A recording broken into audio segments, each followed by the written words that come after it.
Hello and welcome to our channel Sangeeta teacher.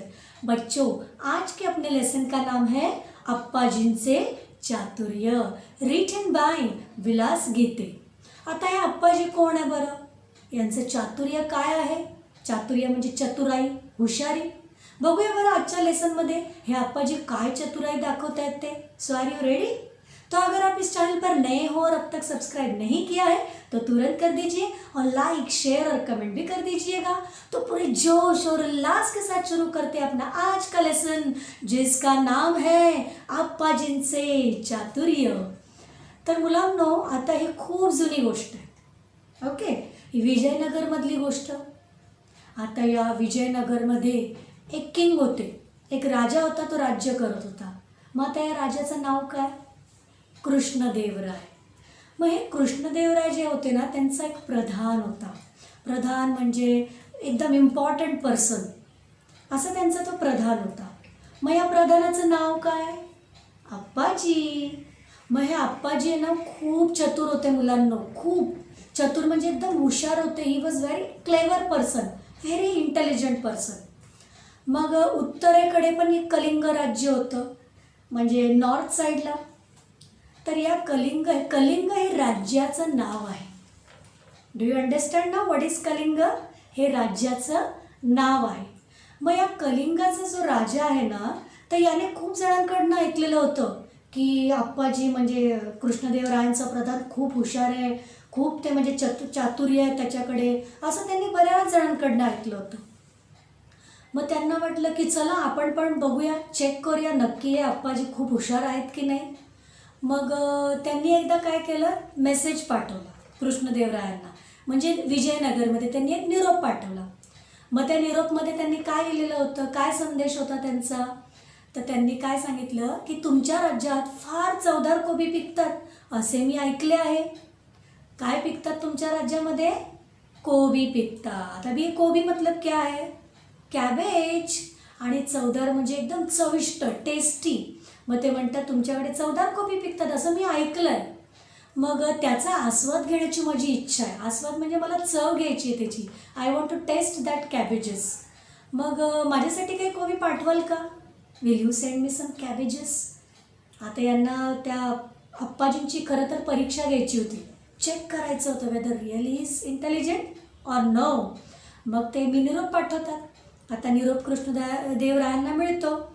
मग त्यांना असं वाटतं की आता या कलिंगच्या राजाची इच्छा झाली आहे या कोबींचा आस्वाद घेण्याची, उनको टेस्ट करना है, तो फिर देना ज़रूरी है, देना पड़ेगा ना, उनकी विश तो फुलफिल करना चाहिए हमको।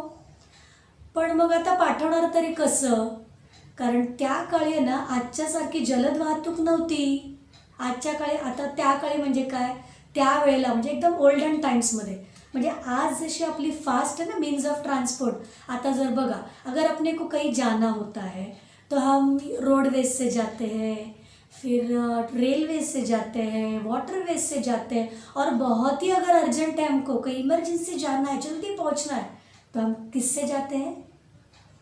एग्जैक्टली, हम एयरवेज से जाते हैं। लेकिन उस ज़माने में, ओल्डन टाइम्स में, ये फास्ट मीन्स ऑफ ट्रांसपोर्ट नहीं थी, वाहतूक म्हणजे ट्रान्सपोर्ट।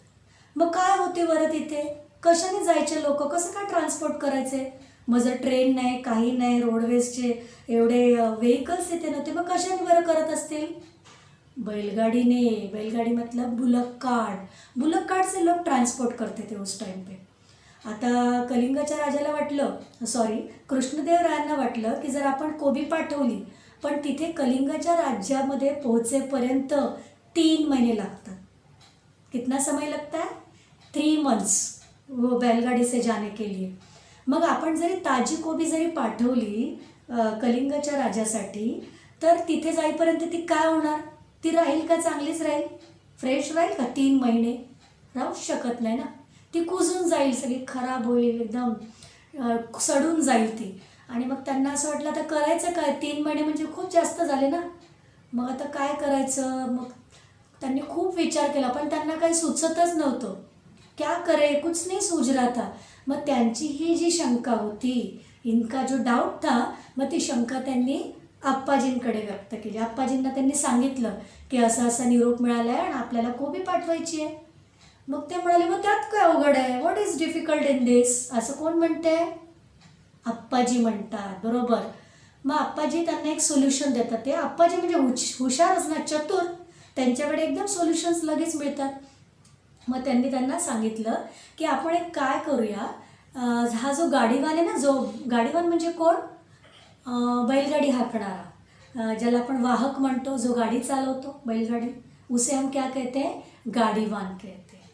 मग ते काय सोल्युशन देतात की ह्या बैलगाडीमध्ये गाडीवान जेव्हा बसेल ना, म्हणजे त्याला बसण्यापुरती तेवढी जागा आपण सोडून द्यायची, और जो बाकी का जो स्पेस आहे बैलगाडीमध्ये, मागे जी स्पेस आहे त्याच्यामध्ये काय भरायची आहे, माती भरायची आहे. सॉइल उसमें हम स्प्रेड कर देंगे. आणि माती भरल्यानंतर मग त्याच्यात काय टाकणार, कोबी येण्यासाठी काय टाकावं लागतं आपल्याला, कुठलंही क्रॉप घेण्यासाठी त्याचे सीड्स टाकावे लागतात, हो की नाही. मग त्यांनी काय केलं, ते कॅबेजचे सीड्स त्याच्यात टाकले, बी पेरले त्याच्यामध्ये. आणि मग आप्पाजींनी सांगितलं की या गाडीवानाला सांगा, ते कृष्णदेवरायांना म्हणाले की या गाडीवानाला सांगा की दररोज पाणी देत देत देत देत तुला पुढे जायचं आहे, कलिंगचं राज्य येईपर्यंत तुला दररोज या मातीला आणि या बीला तुला पाणी द्यायचं आहे. आणि असं करून मग त्यांनी त्याला रवाना केलं, म्हणजे त्याला पाठवून दिलं मग तिकडे. मग गाडीवानाने काय केलं, सांगितल्याप्रमाणे मग सगळं ठरलं, माती पसरली, सीड्स टाकल्या, मग तो गाडीवान निघाला. आणि मग तो रस्त्यामध्ये म्हणजे वाटेमध्ये दररोज पाणी देत देत देत देत तो पुढे निघाला. आणि फायनली आफ्टर 3 months कलिंगचं राज्य आलं. आणि तोपर्यंत एवढी मस्त कोबी तयार झालेली होती ना, एकदम फ्रेश, एकदम छान, कारण 3 महिने लागले तोपर्यंत छान एकदम क्रॉप्स तयार झाले, म्हणजे कॅबेज तयार झालं, एकदम फ्रेश कॅबेज कलिंगच्या राजाला मिळाली. त्यांना खूप आनंद वाटला.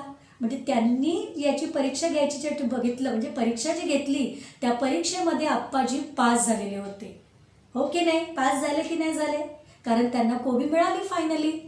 आणि मग त्यांनी त्याचं खूप कौतुक केलं, ॲप्रिशिएट केलं. कौतुक करणे म्हणजे स्तुती करणे, वी कॅन से ॲप्रिशिएट करणे. मग आपण आता काय झालं ना, त्यांना असं वाटत होतं की नाही, मला अजून एकदा याला चेक करायचं आहे. कोणाला, आप्पाजींना. I want to test his knowledge once again. त्यांची हुशारी त्यांना चेक करायची होती.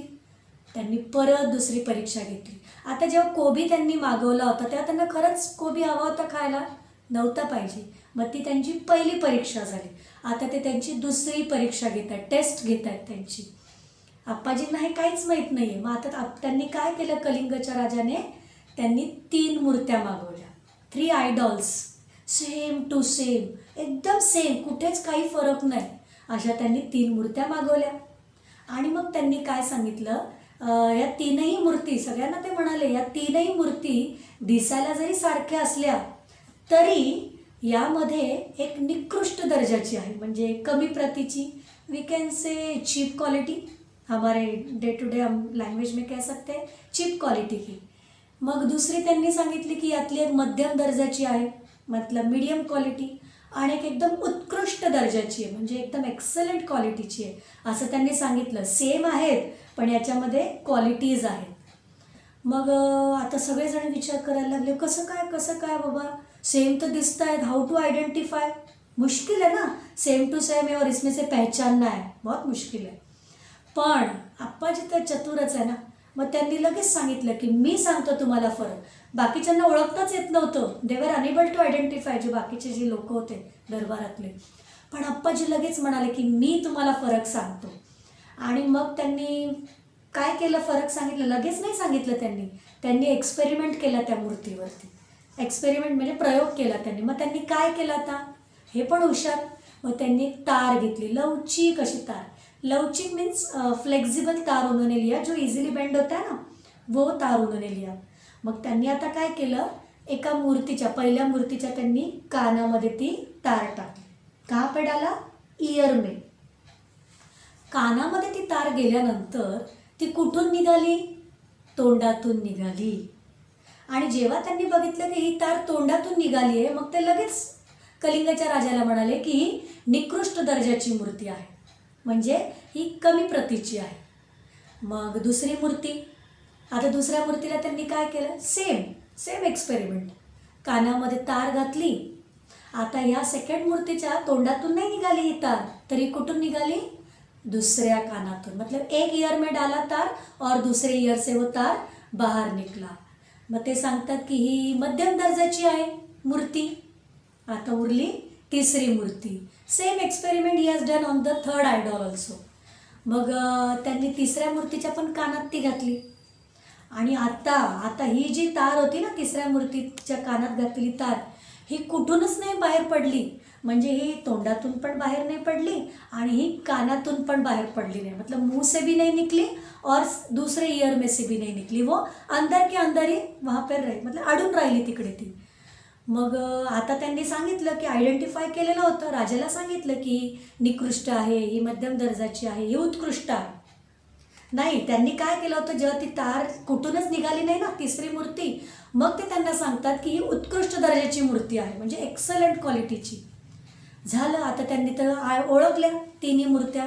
पण मग कशा ओळखल्या, मग आता ते एक्सप्लेन करून सांगतायत त्यांना. मग ते राजाला सांगतात की पहिली जी मूर्ती आहे जिच्या कानामध्ये त्यांनी तार टाकली आणि ती तोंडातून बाहेर पडली, म्हणजे काय, आता या ज्या मूर्त्या आहेत ना त्यांनी ही मूर्ती लोकांच्या स्वभावाला रिप्रेझेंट करते. म्हणजे कशी, आता लोकांचा स्वभाव कसा असतो, आता पहिल्या मूर्तीचं काय झालं, कानात तार टाकली तोंडातून निघाली. म्हणजे काही लोक जी अशी असतात ना जी अफवांवर विश्वास ठेवतात, म्हणजे खोट्या बातम्या किंवा कोणी काय सांगितलं तर ते खरे खोटेपणाची काहीच ते खात्री करत नाही.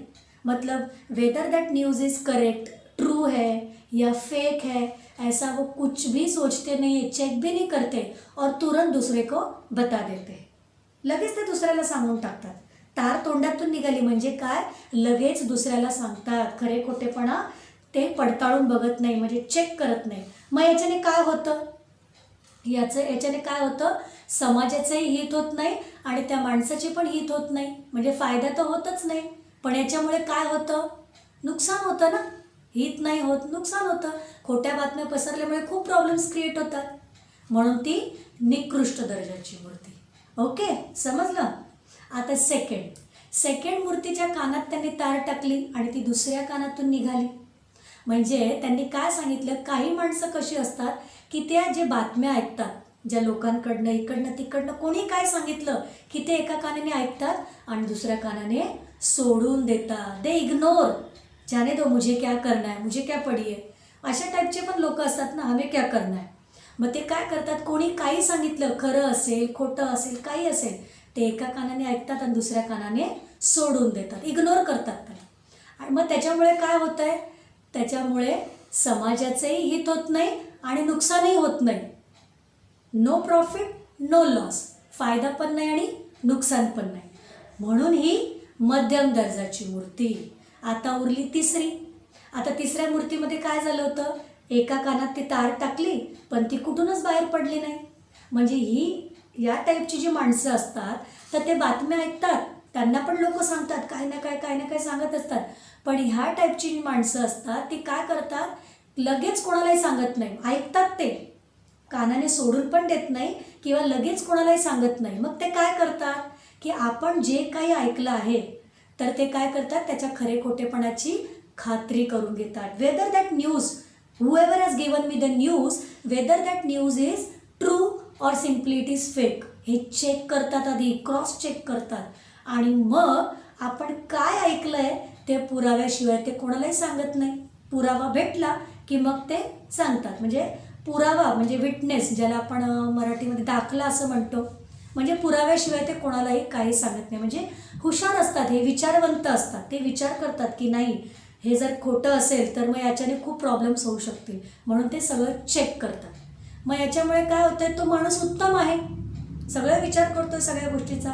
आणि म्हणून अशा टाईपची माणसं जी असतात ती कायम उत्तम असतात. आणि म्हणून ही जी थर्ड मूर्ती आहे, ही कशी मूर्ती त्यांनी सांगितली, उत्कृष्ट दर्जाची, म्हणजे एकदम एक्सलंट. समजलं काय डिफरन्स होता तिन्ही मूर्तीमध्ये, का पहिली मूर्ती निकृष्ट होती, दुसरी का मध्यम होती आणि तिसरी का उत्कृष्ट होती. Okay, got it. मग आता एक्सपेक्टेड जे आन्सर होतं कलिंगच्या राज्याला ते मिळालं त्यांना. त्यांनी जे म्हणजे त्यांना माहिती होतं ना की कुठली निकृष्ट आहे, कुठली मध्यम आहे किंवा कुठली उत्कृष्ट आहे. आणि बरोबर एक्सपेक्टेड आन्सर या आप्पाजींनी त्यांना दिलेलं होतं विथ एक्सप्लेनेशन. आणि त्यामुळे आप्पाजींनी या तिन्ही मूर्तीचा दर्जा ओळखल्यामुळे हे जे कलिंगचा जो राजा होता तो संतुष्ट झाला होता. He was satisfied. फायनली उन्होंने ॲग्री कर लिया. त्यांनी म्हणजे त्यांना खात्री पटली की नाही, this person is really genuinely is a intelligent person.